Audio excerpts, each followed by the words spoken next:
All right, y'all, what's good? So today we're gonna be reacting to totally wrong facts you probably still believe. Wrong facts that people still believe. The Great Lie of China. If you actually ended up becoming one of the fortunate few people who achieved their childhood goal of becoming an astronaut, you would at some point have the opportunity to go to space. And during that time in space, if you happened to look down at the Earth, you would at some point find the Great Wall of China, right?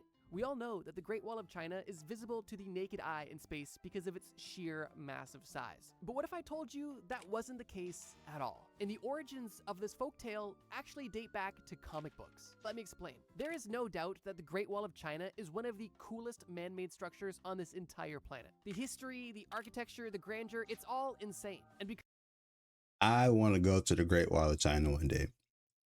I got a list of places that I want to go, and I think I'm gonna add the Great Wall of China in there because now that I'm thinking about it, why would that not be a place you want to go? See, I've been of the places I know for a fact that I want to go to. I want to visit the Eiffel Tower. I want to visit the pyramids. Now I'm adding the Great Wall of China. There's this place in like Norway with this real nice ass waterfall, or Sweden, one of those two. You know, one of them Nordic Viking people. But they got like this big ass waterfall with like full of ice and glaciers in the background. I want to go see that too. I just want to go see like certain monuments, not necessarily I want to visit certain countries. You know what I mean?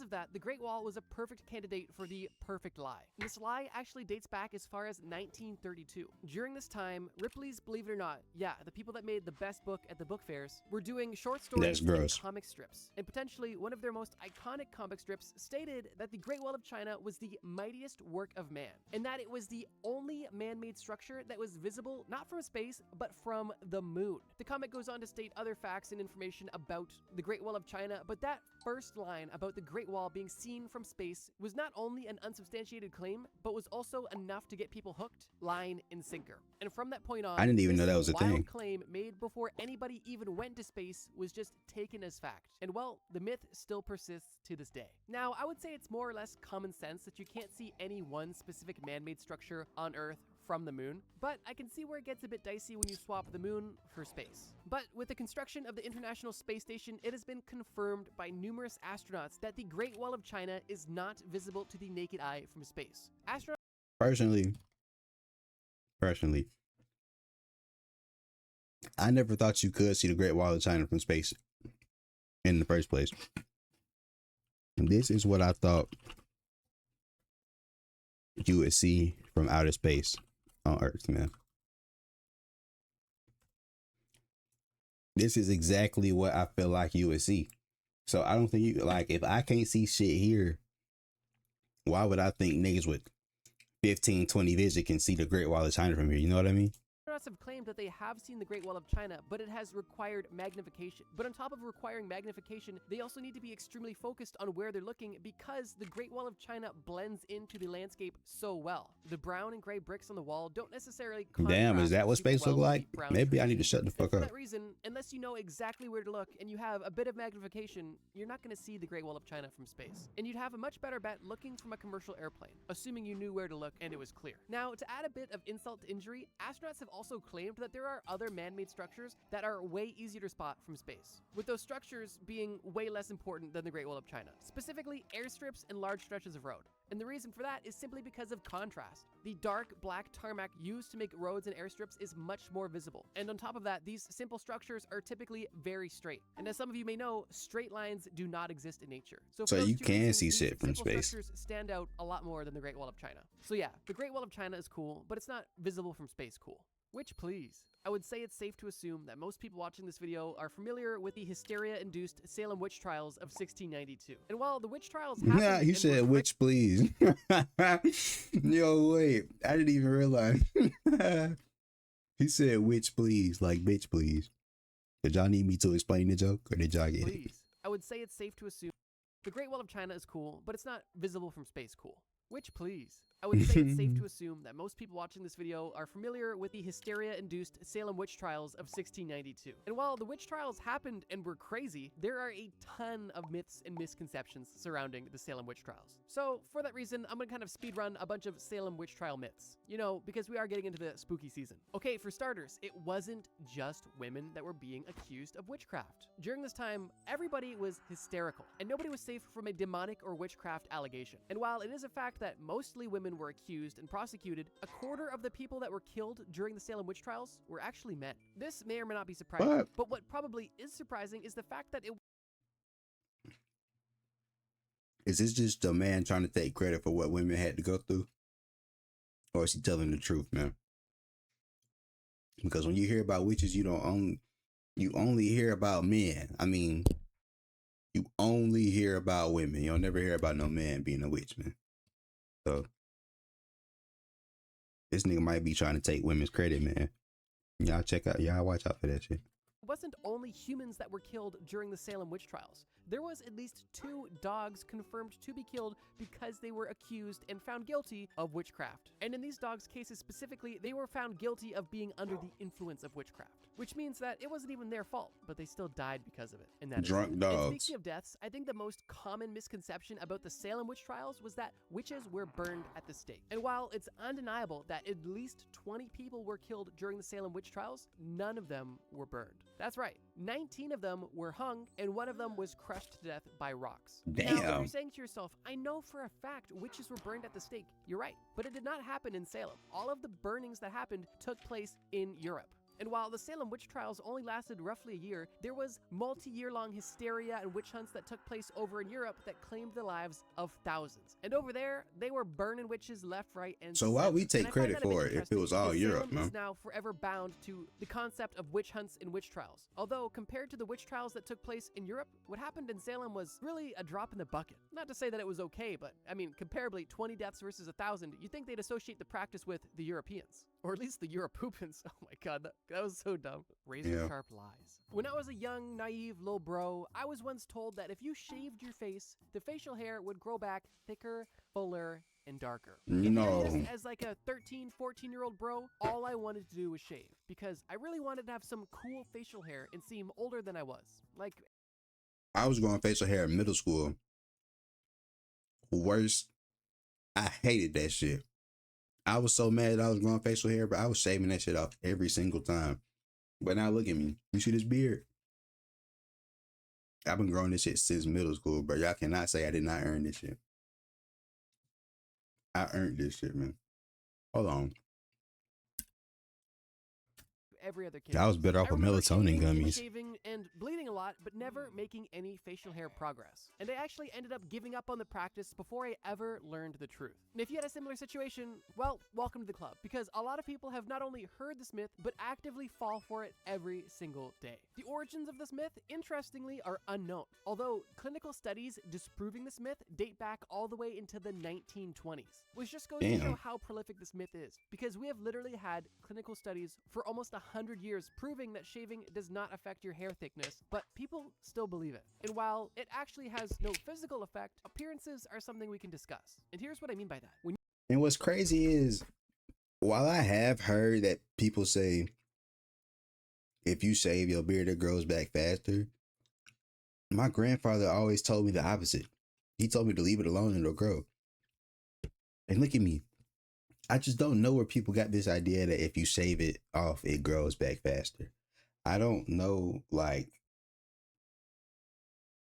what makes that even close to making sense. You know what I mean? Like, if you're shaving it off, it doesn't grow. But I guess some people can kind of like get it from like how you, for black people at least, you trim your split ends or you trim your dead hair that's like already connected to like splitting off and it'll grow more and thicker. I get that for black people, but like for all people, I don't know if everybody got like, if that's the same thing for everybody. I'm black, I ain't Mexican, you feel me? But yeah, Maybe that's where it came When you from. shave, the razor cuts the hair on the surface of the skin, but it has no effect on the follicle deep below the skin. The hair that was on your face went from a long pointed tip to a short nub. And this little nub of hair can feel coarser as it begins to grow out. And if you couple this short-lived bluntness of the freshly shaved hair with the fact that the new hair that is growing hasn't yet been exposed to any chemicals or sunlight to lighten it, then you may feel like this new freshly shaved hair is coming back thicker and darker. But in reality, it's more or less of an optical illusion that typically only lasts a few days. The ladies are gonna know what I'm talking about. You know, if you shave your legs and then a few days later your legs feel prickly, that's because of the blunted, coarse hair. You're not getting hairier or growing new hair, it's just the hair that was there needs some time to grow that fine tip again. And if there really was any truth to this myth, don't you think shaving your head would become the #1 remedy for baldness? I mean, to be fair, it kind of is the #1 remedy or solution, but not because it grows your hair back. It just prevents you from looking like Murr from Impractical Jokers. But Yeah. while there are genuine methods of regrowing hair and making your hair thicker, shaving is not one of them. And I'm glad it's not, because that would literally make the entire act counterproductive. The baby bird belief. Have you ever been out on a walk when you see a vulnerable, injured baby bird on the sidewalk all by himself? This is a deeply heartbreaking sight, and all you want to do is help out this little baby bird. But right as you kneel down to pick up this bird and put them anywhere else, your friend tells you, hey, you can't touch this baby bird. If you touch this baby bird, its mom will pick up on your scent and abandon this bird completely. If you touch it, it's gonna die. The best thing you can do is leave it. So then you and your friend continue to walk on the sidewalk, only for that bird to get run over by a guy on a one-wheel. Tragic. This is a myth that I definitely believed, actually up until recently, honestly, because I never thought about it too much, but I remember hearing this a lot when I was younger. Thinking about it now, it seems like a clever way for parents to make their kids not touch wild animals, but that's about as deep as it goes, because this claim is more or less of a folklore or a myth. When speaking about birds specifically, first of all, birds don't even have a very strong sense of smell to begin with. So scientists claim that it's highly unlikely that a bird would even be able to tell the difference whether or not their child has been touched by a human or not. And regardless of their lack of smell, birds are dedicated parents and go to pretty extreme lengths to ensure the survival of their children, even if that means killing one of their children, which sounds counterproductive, but I mean, if you've got 4 kids, one of them sucks, and you want at least 3 of them to live, you gotta get rid of the bad one, at least in bird logic. Now, with every myth, there's typically a kernel of truth. The kernel of truth is this. There is specific scenarios where birds will abandon their young, but it's not nearly as simple as, oh, if you touch the baby bird, it's done. What typically causes a bird to abandon its nest is if the bird's nest is simply too hostile to continue to live in. If the nest is consistently visited or even threatened by predators on a regular basis, and the bird's babies are still in the egg stage, then the parents may make the tough decision of abandoning the nest to begin a new one in a safer location. Although, if the chicks have been hatched. So the idea that birds don't remember each other is fake. I've been going by that shit my whole life. Like, if I touch a bird, that motherfucker is done for. You feel me? Like, I ain't never touched no bird because of that. So I'm finna be out here touching birds. Fuck it. It's going to take a lot to scare away a parent bird from its nest. Although every bird is different, and there's definitely a fluctuation on commitment when it comes to bird parents. The general consensus is that birds that live longer are typically more picky and sensitive with their young, and potentially more likely to abandon their children. However, birds that live relatively shorter lives typically tend to be more committed to their children. And what's even more interesting is the fact that this doesn't only apply to birds. There are not many animals that will simply abandon their child because it has been encountered by a human, with one of the notable exceptions being rabbits. Rabbits in general live very high stress lives and can even die from stress if you try to pick one up. But besides rabbits, most animals are not going to ditch their kids simply because you touch them. Now, with all of this being said, I feel like it's important to note that you shouldn't be touching baby animals in most cases. You don't know what diseases they have, and they don't know what diseases you have. In most cases, baby animals are not far from their mothers, and even if you don't see them, the parents are typically watching or not too far away. And if you find yourself in a situation where there is a vulnerable baby animal that is in desperate need of your help, don't neglect it out of fear of it being abandoned. However, if there's a baby animal that you see that's safe, although alone, it's best to leave it alone and assume that the parent is nearby, which is often the case. Although, use your discretion and feel free to call your local animal shelter to get more professional advice. I'm gonna just walk past it. Have you ever been watching TV and either seen somebody have a seizure or maybe get knocked out in a fight, only for people to run to the rescue and put them on their side and maybe even put something in their mouth to ensure that they do not swallow their tongue? I know I have, and I can't I ain't never pinpoint seen that exactly before. where, honestly, but I know for a fact that I've heard that it's not only possible, but a genuine risk that if you become unconscious, whether through sleeping, seizure, or trauma, that there's a chance that you could swallow your tongue and suffocate. If you've heard or potentially even believed this myth, it honestly kind of makes sense. I mean, your tongue is long, and if you're not actively controlling it, it could potentially go the wrong way. But the truth of the matter is that it is physically impossible to swallow your tongue. Meaning Yeah, this I've is never not a even heard of genuine that risk. shit. Unless your tongue becomes detached from your body somehow, it is physically impossible to swallow your own tongue, which is a good thing. Now, what's unfortunate is the actual truth of the matter and things that people can't try even to do try to to do prevent it. tongue swallowing. One of the worst things that somebody can do to prevent somebody from swallowing their tongue is by putting something in the person's mouth.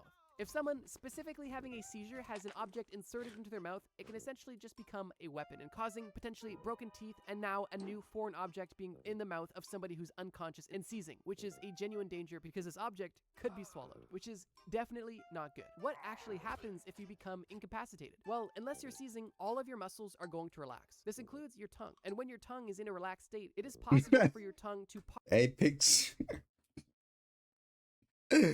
picture nigga getting knocked out with his tongue out.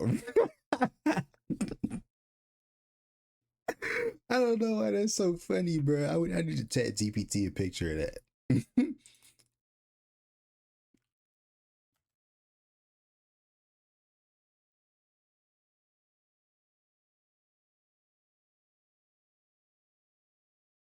I don't know what's in my chat GPT. I gotta edit that shit out. I might got some crazy shit on my chat GPT.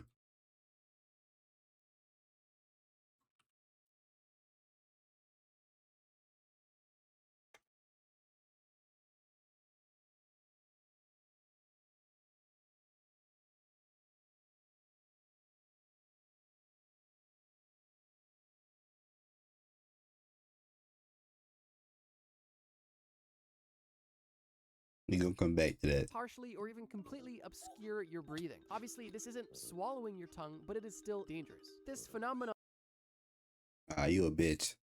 is extremely common, and it is known in most cases as snoring. Sleep apnea specifically is a result of a partial blockage in your airway during your sleep. But in the case of somebody who's currently seizing, their muscles aren't relaxed whatsoever. One of the bigger risks isn't their tongue falling to the back of their throat, it's actually the individual biting their tongue, and in some cases off. If you thought biting your tongue accidentally when you ate felt bad, imagine unconsciously putting all of the force of your jaw onto your tongue for minutes on end. That is a scary thought. But in either of these situations, whether your body is relaxed or tense, it is impossible to swallow your own tongue, although it doesn't mean that you shouldn't consider it when helping somebody who is unconscious. The best way to really help anybody who's unconscious is to put them into the recovery position, which can prevent tongue issues and allow somebody to vomit without choking on it as well. Here's a quick graphic on how to do the recovery position in case you wanted to know. Honestly, doesn't hurt to know because it literally could save somebody's life. But this video isn't about saving lives, it's about disproving myths. So let's keep going. Dead toenail tails. You and the neighbor kid are hanging out. And during this hangout, you guys get bored. And the neighbor kid says, hey, let me show you something. It's pretty cool. You follow him outside and you guys go on a short walk when you end up in a dark building in a basement. He turns on the light in this basement and all you see is doors on a wall. The neighbor kid opens one of these doors and pulls out a tray. And on this tray, disturbingly, is a dead body. You don't even believe I'd be what you see scared at as first and fuck, assume too. you're in a haunted house. When the neighbor kid confirms your worst nightmare, he says, look at this dead person. You reluctantly take a peek and say, yeah, what about it? When he tells you their hair and nails are still growing. Look, I was here yesterday, and their hair and nails weren't nearly this long. At that point, morbid curiosity takes over, and you take a look at their fingernails, which do look a bit long. But then you ask the neighbor kid, wait, you were here yesterday? And then you both decide to stop disturbing the dead and leave. That story, admittedly, was morbid, but it helps me paint the picture of this next misconception. Seemingly forever now, people have believed that after you die, you still continue yeah, to I have do believe hair and nail this. growth for some time after death. And whether or not this is something you've ever heard or believed, the reality is this. No human grows hair or grows their nails after death. Although, similar to the shaving thing, there is a bit of an optical illusion at play, and it is a morbid one. At this point, numerous dermatologists have debunked this myth simply by claiming is what you're seeing when you see potential nail growth or hair growth after someone dies isn't the actual growth of the hair or nails at all. What it is a dehydration of the body causing a retraction of the skin, appearing the hair and nails to Oh, that seem makes so larger much or sense. longer. And while while that may give you some clarity, it still doesn't answer why you're hanging out with a dead body. But seriously, to grow hair and nails, your body needs to be 1, alive, and With 2, blood able to in it. regulate a complex hormonal system that allows Oh. the creation of hair and nails to even happen. Maybe And this blood is even a ain't got struggle shit for to some do with people it. that are alive, let alone dead people. But leaving Will Smith's husband out of it, to further prove this point, we're going to now show you graphic images of dead people. 3, 2, I am just kidding, and I know some of you were kind of looking forward to it, and you need to seek help. I was a little bit. Admittedly, transitioning from dead people to food isn't ideal, but here we are. And we've got a stinker. I would argue that most people have at least heard, or potentially even still believe, that eating turkey specifically makes you sleepy. And they might even have evidence to back it up, which I'll quickly explain. People that believe that turkey makes you feel sleepy believe this because there is a chemical known as tryptophan within turkey. Interestingly, there is scientific evidence that shows that tryptophan is involved in sleep and mood control and can even cause drowsiness. And L-tryptophan has even been sold and marketed as a sleep aid. So far, it seems like turkey making you sleepy is proven true, right? Is magnesium a sleep aid, bro? Like, this shit don't help. Turkey meat is not the only meat that contains tryptophan. For example, chicken and minced beef also contain nearly the exact same amount of tryptophan, roughly 350 milligrams per 150 grams of meat. But besides this, pork and cheese actually have more tryptophan than turkey, which kind of muddies up the equation a bit, because nobody talks about eating pork or cheese and then going to bed, or chicken or beef for that matter. It's always turkey.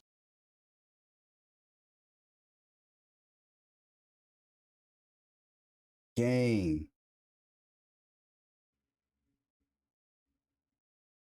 I'm supposed to be taking 4 of these at a time. Look, I don't know if y'all can see that. Up to 4 times better absorbed. I need to be taking 4 times.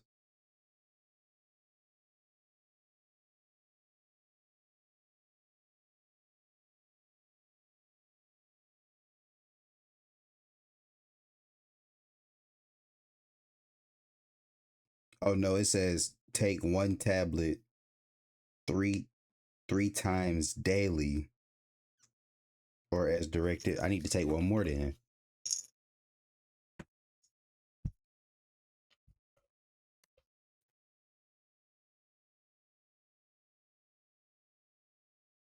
Take 1 tablet 3 times daily.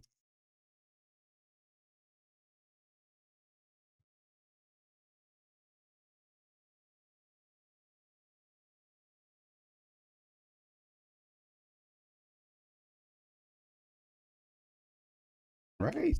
Am I finna OD?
But to make things even more muddy, L-tryptophan supplements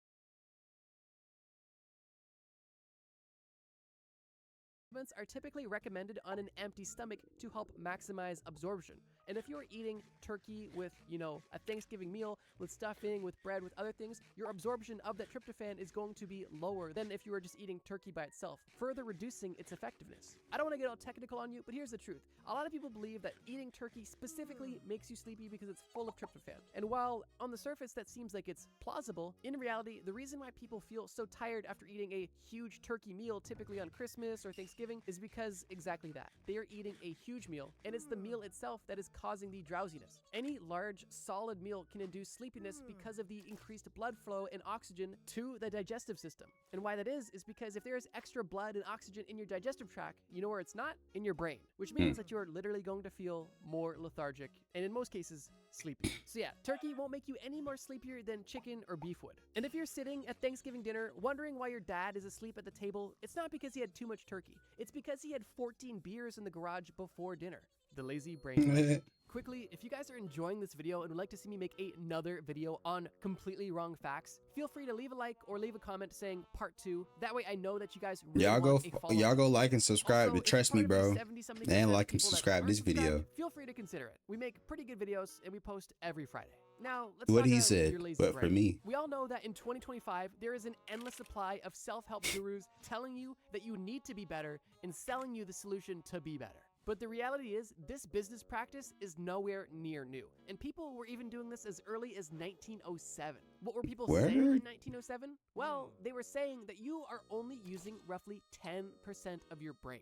And this slogan kind of got a lot of traction and allowed a lot of people to make a lot of money selling ways to tap into untapped potential within your brain. And from these claims dating back as early as 1907, people to this day still quote and believe that you only use roughly 10% of your brain. But That's is it really true? This is where I heard it from. This Lucy movie. Roughly 10% of your brain. But is it really true? Well, according to evidence from studies of brain damage, brain imaging, localization of function within the brain, and even metabolic studies of the brain, people use much more than just 10% of their brains. Now, specifically focusing on the brain imaging studies, out of the countless brain imaging studies that have taken place, none of them have ever shown an area of the brain to be fully silent or inactive.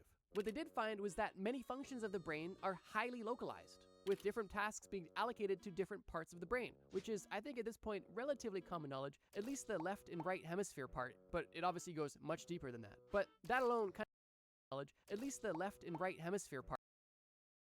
How do you tap into each part of your brain? Like, you see, they say left side is logical, analytical, linear, verbal, factual, sequential. You feel me? And you got your right side. You creative. You're intuitive. You're artistic. You're nonverbal. You're emotional. You're imaginative. I feel like I'm very tapped in with the right side at certain times, and then I'm very tapped in with the left side. How do I control which side I'm tapped into? I want full control of my tap in. We're going to watch a video on that next. But it obviously goes much deeper than that. But that alone kind of just disproves the entire myth that we only use 10% of our brain. It would make no sense for our most vital organ that is literally consuming most of our calories, at least compared to other organs, to be so dormant. It makes almost no sense. And I would probably argue that even when you are sleeping, or potentially even unconscious, you are using more than 10% of your brain because of all of the unconscious acts that your body is consistently doing. I would even argue that your dad passed out on the Thanksgiving table has more than 10% brain activity, even if he only has 10% of a normal brain. Regardless, outside of just imaging studies, neuroscientists have even probed individual localized micro parts of the brain to test the response of single neurons. And even those tests revealed that there was no gaps or inactive areas. Everywhere that they probed in the brain was able to essentially respond to the stimuli, proving that all of the brain was active. And whether or not all of the brain is doing equal quality or efficient work is a different conversation. But the claim of 90% of the brain being unused is completely untrue, at least from a biological standpoint. There may be a separate argument specifically about this conscious versus subconscious mind, but even still, your subconscious mind is active, it's not dormant, it's just not fully within your control. So yeah, you use more than How do I get full control? Separate argument specifically about this conscious versus subconscious mind, but even still, your subconscious mind is active, it's not dormant, it's just not fully within your control. So yeah, good news. You can't control it. 10% of your brain. The bad news is even 100% of 0 IQ is still 0 IQ. But regardless of what your IQ score is, I have a video for you. The video you see on screen right now is actually a collab All right, man, that was totally wrong facts you probably still believe by Trust Me, bro. So, yeah, it was a lot of things I didn't know that weren't true, like the brain thing. I thought you, I no, that's a lie. I actually heard that. No, I heard that that's not real. The baby bird thing, I definitely still believed, and the dead toenails thing, I definitely still believe. A lot of these other things, oh, and the Salem witch trials, everything else, I wouldn't really believe it, man. It's just common sense. But if you guys want to see me do more reactions, hit that like, subscribe button. Let me know y'all enjoy the video, and let me know what else y'all want me to react to. If y'all got any video ideas or suggestions that y'all want me to tap into, I'll tap into it. Just let me know. Other than that, thank y'all so much for watching the video, and I'll be back with another one.